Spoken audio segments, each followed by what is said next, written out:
যারা ভাবছেন নিঃস্বার্থ ভালোবাসা এই পৃথিবীতে এক্সিস্ট করে এবং আপনার বন্ধু বান্ধব এবং আশপাশের যে মানুষজন আছে তার সারা জীবন আপনার পাশে থাকবে, তাহলে আজকের এই উদাহরণটি, এই সত্য উদাহরণটি আপনার ভুলটি সম্পূর্ণ ভেঙে চুরমার করে দিবে। একটা বনে একটি চন্দন গাছ ছিল। সেই গাছে অনেকগুলো পাখি, মৌমাছি বসবাস করত। তারা খুব হ্যাপি বসবাস করত এবং চন্দন গাছটিও খুব হ্যাপি ছিল। মৌমাছি সেই চন্দন গাছ থেকে ফুল আহরণ করত এবং পাখিও ছায়া নিত, সেই গাছের ডালে বসতো। গাছটিও ভাবতো এগুলো সবই তার পরিবার। কিন্তু আসল খেলা শুরু হলো যখন হঠাৎ করে 1 বছর পর সেই একই বনে এর খরা দেখা দিল এবং গাছটি তার সক্ষমতা হারালো। গাছটির সবুজ পাতা শুকাতে লাগলো এবং পাতাগুলো ঝরতে লাগলো এবং ফুল হওয়া বন্ধ হয়ে গেল।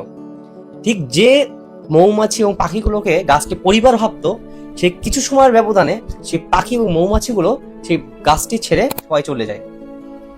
সেই গাছটির মতোই আমাদের বর্তমান দুনিয়াতে আমাদের আশপাশে যারা থাকে সবাই স্বার্থান্বেষী হয়।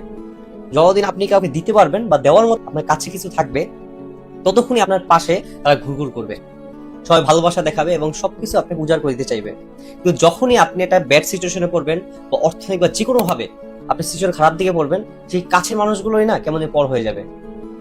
এই দুনিয়াটা এমন স্বার্থপর যে শত্রুকে বন্ধু বানায়, সময়ের ব্যবধানে বন্ধুকে শত্রু বানায়।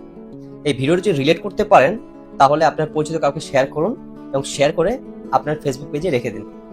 আর ইউটিউব থেকে দেখলে সাবস্ক্রাইব অবশ্যই করুন আর লাইক ফলো করতে ভুলবেন না এরকম ভিডিও চাইলে। আসসালামু আলাইকুম।